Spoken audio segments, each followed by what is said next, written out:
तो ये कविता है आदमियों के लिए। हाँ, आदमियों के लिए। वो आदमी जो दिखाते हैं कि वो बहुत स्ट्रॉन्ग है। हाँ, होते हैं, बट कभी-कभी इमोशंस को एक्सप्रेस कर देना चाहिए। इमोशंस को छुपाना स्ट्रॉन्ग बनना नहीं होता है, मुझे लगता है। मुझे लगता है स्ट्रेंथ उस चीज़ में होती है जहाँ पे आप दिखा सकते हो आप जैसे हो। आदमियों को हमारी सोसाइटी ने इमोशन एक्सप्रेस करने का राइट नहीं दिया शायद। जहाँ पे भी कोई इमोशन एक्सप्रेस करना चाहता है वहाँ पे बोल दिया जाता है, क्यों लड़कियों की तरह रो रहे हो? नहीं, रोना रोना चाहिए। रोने में भी एक स्ट्रेंथ है, अपने आप को दिखाने में, सबको दिखाने में आप कैसे हो। तो ये कविता है उन सभी आदमियों के लिए जो थोड़ा एक्सप्रेस कम करते हैं, जो अपने भावनाओं को बाहर नहीं आने देते। तो ये कविता कहती है कि सह जाते हो तकलीफों को या अंदर रख कर रह जाते हो। सह जाते हो तकलीफों को या बस अंदर रख कर रह जाते हो। इन अश्रुओं को कुछ मौकों पर बह जाने दो। भावुक होकर मन में मत रह जाने दो। आदमी एक डर में है।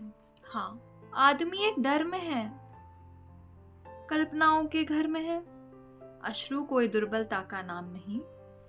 अपनी अर्धांगिनी के विरह में शिव और राम भी रोए हैं। जब सुदामा के चरण धोए, जब शाम भी रोए हैं। इनके पुरुषार्थ को किसने छुआ है? अरे इनसा महापुरुष कौन हुआ है? केवल कठोरता से नहीं संपूर्ण है। नर का पौरुष कोमलता से ही पूर्ण है, कोमलता से ही पूर्ण है। ऐसा नहीं है कि जब आप लोग खुद को एक्सप्रेस करते हो, जब आदमी खुद को एक्सप्रेस करता है तो कमज़ोर लगता है। कमज़ोर नहीं लगता वो।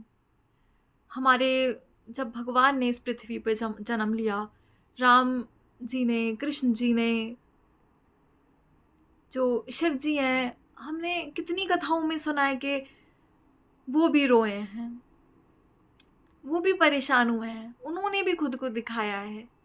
और उनसे ज़्यादा ब्रेव कौन है? उनसे ज़्यादा स्ट्रेंथ किसके पास है? किसी के पास नहीं है। और शायद भगवान अपने आप को एक्सप्रेस करके, अपनी भावनाओं को व्यक्त करके यही बताना चाहते हैं कि शायद वो स्ट्रेंथ भी तब आती है जब अपने अंदर की भावनाएं हम बाहर दिखा देते हैं, हम बाहर एक्सप्रेस करते हैं। कोई आप लोगों को मजबूर नहीं करता कि आप लोग अपने अंदर की भावनाएं अंदर रखिए। अगर कभी भी किसी को भी कोई सेफ स्पेस मिलता है तो वहाँ पर अपने उस अपनी उस सीमाओं को, अपनी उस बाउंड्रीज़ को क्रॉस कर देना चाहिए। अपनी उस बाउंड्रीज़ को क्रॉस करके बाहर आ जाना चाहिए। अपने आप को एक्सप्रेस कर देना चाहिए। मैंने ये चीज़ बहुत देखी है। अगर लड़के आपस में भी दोस्त होते हैं तो आपस में भी एक एक एक एक बाउंड्री होती है। एक वो चीज़ नहीं होती कि वहाँ पे भावनाओं के लिए कोई जगह हो। दोस्ती के लिए जगह है, निभाने के लिए जगह है, साथ देने के लिए भी जगह है, पर जब बात अंदर की दुनिया की आती है तब शायद उन लोगों के पास वो लोग नहीं होते। जब बाहर की दुनिया में लड़ाई होती है तो होते हैं, आदमी एक दूसरे के लिए भी होते हैं। पर जब अंदर की दुनिया में खुद से लड़ाई चल रही हो तो नहीं होता कोई शायद।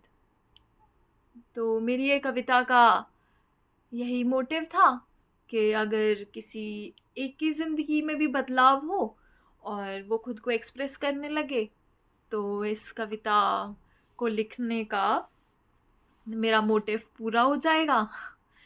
तो थैंक यू फॉर लिसनिंग।